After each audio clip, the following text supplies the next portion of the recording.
রবিবার রাতে সিটি ইউনিভার্সিটিতে হামলা ও অগ্নিসংযোগে জড়িত ড্যাফোডিলের ১৭ শিক্ষার্থীকে আটকে রাখার কথা জানিয়েছেন সিটি ইউনিভার্সিটির উপাচার্য ব্রিগেডিয়ার জেনারেল অবসরপ্রাপ্ত অধ্যাপক ডক্টর মোহাম্মদ লুৎফুর রহমান। এদিকে ড্যাফোডিল ইউনিভার্সিটির পরিচালক সৈয়দ মিজানুর রহমান ক্ষতিপূরণ দেওয়ার কথা জানিয়ে দ্রুত জিম্মিদের মুক্তির দাবি করেছেন।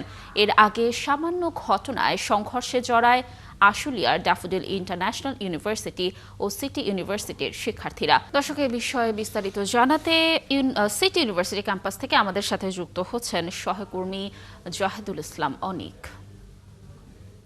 অনেক ক্যাম্পাসের পরিস্থিতি এখন কেমন দেখছেন, আর দুই পক্ষের মীমাংসার বিষয়ে আদৌ কোনো উদ্যোগ নেওয়া হয়েছে কিনা এই বিষয়ে কি তথ্য রয়েছে, আর পুলিশ এবং বিশ্ববিদ্যালয় কর্তৃপক্ষ কি মতামত দিয়েছে, এবং আরেকটি বিষয় জানাবেন যে আটকে পড়া শিক্ষার্থীদের বিষয়ে কোনো ধরনের সিদ্ধান্ত হয়েছে কিনা।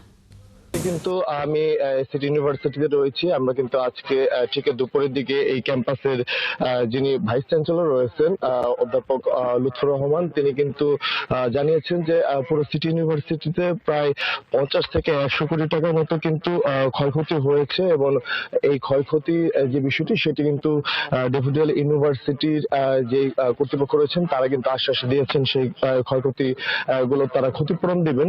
তাছাড়া আপনাকে জানিয়ে রাখি যে আমরা কিন্তু সকাল থেকে দেখেছি যে ড্যাফোডিল ইউনিভার্সিটির যে শিক্ষকরা আছেন এবং ড্যাফোডিল ইউনিভার্সিটির বিজ্ঞান ও প্রযুক্তি অনুষদের যে ডিন বিমল চন্দ্র দাস, তিনি কিন্তু এসেছিলেন এবং তিনি কিন্তু পুরো সিটি ইউনিভার্সিটির যে ক্ষতিগুলো হয়েছে সেগুলো কিন্তু তিনি পরিদর্শন করেছেন, এবং তিনি যেমনটি জানিয়েছেন যে এই ইউনিভার্সিটি যেগুলো জিনিসপত্র এবং বাস সহ যে আসবাবপত্রগুলো এবং প্রশাসনিক ভবনের কিন্তু অনেক গুরুত্বপূর্ণ জিনিসপত্রগুলো কিন্তু নষ্ট হয়ে গিয়েছে এবং ক্ষতি হয়েছে, সেগুলো কিন্তু তারা সেই ক্ষতিপূরণ দেওয়ার আশ্বাস দিয়েছেন।